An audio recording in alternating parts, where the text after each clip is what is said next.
तो हेलो दोस्तों, welcome back to my new video. सबसे पहले डिस्क्लेमर देना चाहूंगा कि इस वीडियो को प्योरली एजुकेशनल पर्पस के लिए ही रिकॉर्ड कर रहा हूं मैं।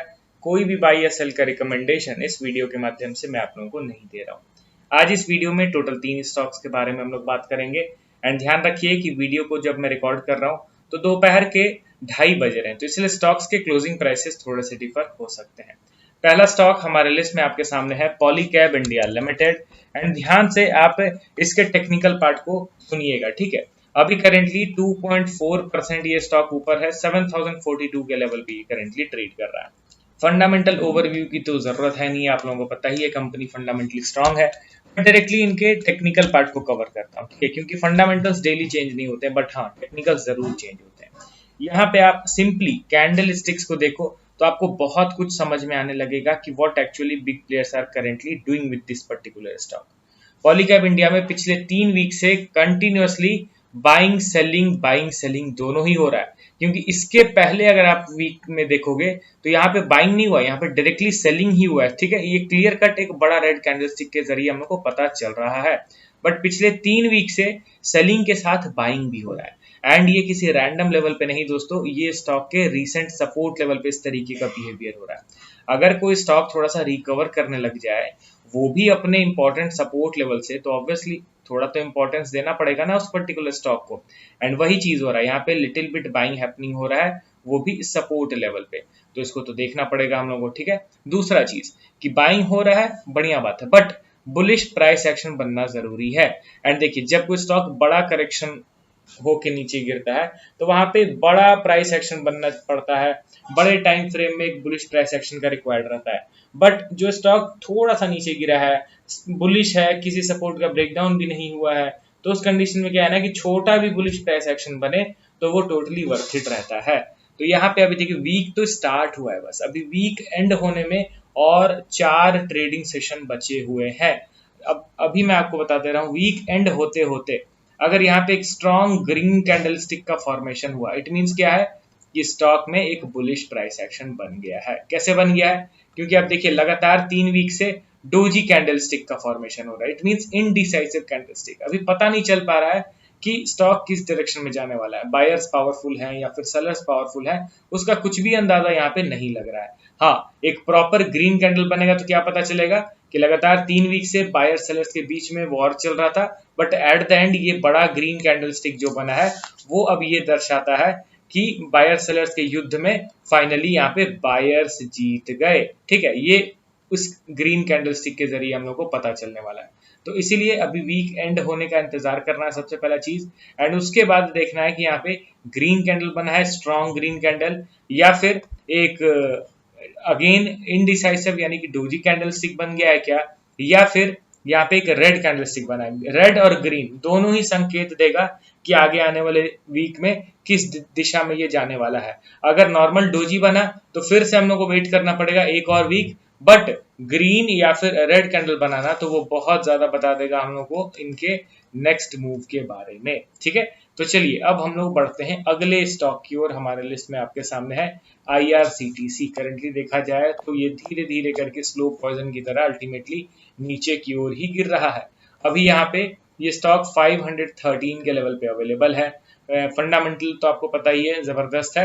एंड लगातार अंडर परफॉर्म करने के चलते आप इनके वैल्यूएशन को देखो दोस्तों, ये हाईली अंडर वैल्यूड के कैटेगरी में आ गया है। मतलब 250 के पास इसका पी रेशियो चला गया था, तो ऑब्वियसली उतना हाई वैल्यूएशन पे स्टॉक तो सस्टेन करेगा नहीं, गिरना ही था। गिरना स्टार्ट हुआ एंड 250 से गिरता हुआ अभी इनका करंट पी रेशियो आप देख सकते हो ना, महज 29 दिख रहा है। तो मैसिव करेक्शन इनके वैल्यूएशन में हुआ है, प्लस मैसिव करेक्शन इनके स्टॉक प्राइस में भी हुआ है दोस्तों। 1100 के भाव से गिरता हुआ ये स्टॉक अभी ट्रेड कर रहा है महज 500 के भाव पे, तो मोर देन 50% का करेक्शन हुआ है। लगातार अर्निंग्स भी बढ़ रहे हैं, कंपनी फंडामेंटली स्ट्रांग है। एंड उनके शेयर होल्डिंग पैटर्न पे भी नजर डालोगे तो लगातार FIs एंड DIs का इन्वेस्टमेंट भी बढ़ रहा है। पब्लिक का शेयर होल्डिंग 21% से गिर के 16% पे आ चुका है।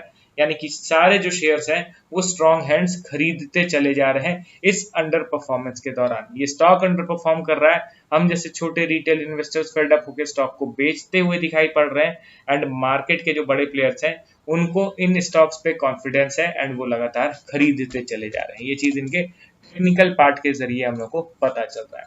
अब सॉरी, शेयर होल्डिंग पार्ट के जरिए पता चल रहा है। अब इनके टेक्निकल पार्ट को अगर मैं ओपन करूं तो आपको क्या दिखेगा, आफ्टर अ लॉन्ग टाइम। ये उम्मीद नहीं था कि इस सपोर्ट लेवल का स्टॉक ब्रेक डाउन करेगा, बट अनफॉर्चुनेटली स्टॉक ने तो ब्रेक डाउन कर दिया। अब यहाँ पे आप ध्यान से देखो कि मेजर सपोर्ट टूट चुके हैं।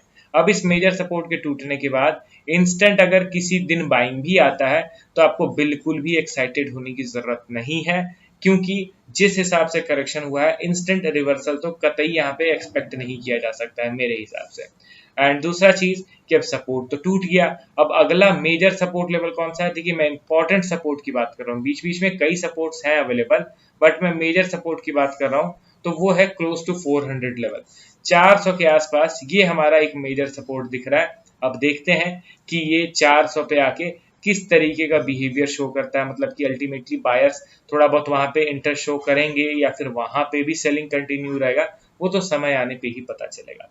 अभी गिर रहा है तो हम लोग अननेसेसरली हर बार होप करेंगे कि नहीं अब ये उठ जाए, अब ये उठ जाए, तो अल्टीमेटली हम लोग गलत साबित हो जाएंगे एंड हमारा होप टूटता चला जाएगा। तो बिना मतलब का तो होप क्रिएट नहीं करना है, ठीक है। गिर रहा है तो ये चीज एडमिट कीजिए कि हाँ गिर रहा है, सपोर्ट टूट रहा है तो हम लोग को मानना है कि हाँ भाई सपोर्ट टूट रहा है, ठीक है। तो देखते हैं कि अब ये स्टॉक अपने अगले सपोर्ट लेवल पे आके किस तरीके का बिहेवियर पेश करता है। अगला और लास्ट स्टॉक हमारे लिस्ट में fundamentally strong company Varun beverages limited, currently 0.7% के डाउनफॉल के साथ 401 के भाव पे ट्रेड कर रहा है। अब इस स्टॉक में तो सडन से पी रेशियो गिरा है, मतलब 100 से गिर के इंस्टेंटली पी रेशियो 46 के आसपास आ गया है। प्लस आप इसके प्राइस चार्ट को देख लो तो ये भी अच्छा खासा डाउन हुआ है, मतलब अप्रोक्स 700 के आसपास तो चला ही गया था, वहां से गिर के ये 400 पे आ गया है। एंड ये चीज तो मैं कई बार आप लोगों को बताता हूँ कि जो स्टॉक ओवर स्ट्रेच होता है तो होने दीजिए, ये कहाँ तक जाएगा कोई नहीं बता सकता, बट हाँ जिस दिन अपने ये सपोर्ट का ब्रेकडाउन करेगा ना, तब मैं ये जरूर बता सकता हूँ कि अब वापस से इतना शार्प बुलिश मूव एक्सपेक्ट नहीं किया जा सकता है। एंड वीबीएल के स्टॉक में फाइनली अब जाके ही मेजर सपोर्ट का ब्रेकडाउन हुआ है। जब से ये कंटिन्यूअसली ऊपर जा रहा था, एक बार भी सपोर्ट नहीं टूटा था, तो लगातार ऊपर जा रहा था, मगर अब टूट गया है तो अब मैं दोबारा से ऊपर जाने का एक्सपेक्टेशन नहीं करके चल सकता हूँ। वीबीएल के चार्ट को देखो, इंपॉर्टेंट सपोर्ट का ब्रेकडाउन कर चुका है, बीच बीच में बाइंग स्पाइक्स क्रिएट होंगे, नॉर्मल कंसीडर करना है, क्योंकि कोई स्टॉक कंटिन्यूअसली नीचे नहीं गिरेगा, स्विंग्स क्रिएट करते हुए ही नीचे गिरेगा। बट आप हर स्विंग को रिवर्सल एक्सपेक्ट करके बाइंग करते चलोगे तो गलती आपका हो जाएगा, ठीक है। तो वीबीएल के स्टॉक को अभी थोड़ा इग्नोर करना है क्योंकि नेगेटिव प्राइस एक्शन बना चुका है, तो यहाँ पे इंस्टेंट रिवर्सल नहीं एक्सपेक्ट किया जाएगा। तो चलिए मिलता हूँ नेक्स्ट वीडियो के साथ। टोटल 3 स्टॉक्स को हम लोगों ने कवर करा, अपना पॉइंट ऑफ व्यू भी शेयर कीजिए इन स्टॉक्स के रिगार्डिंग। मिलता हूँ अगले वीडियो में, ओके देन बाय बाय।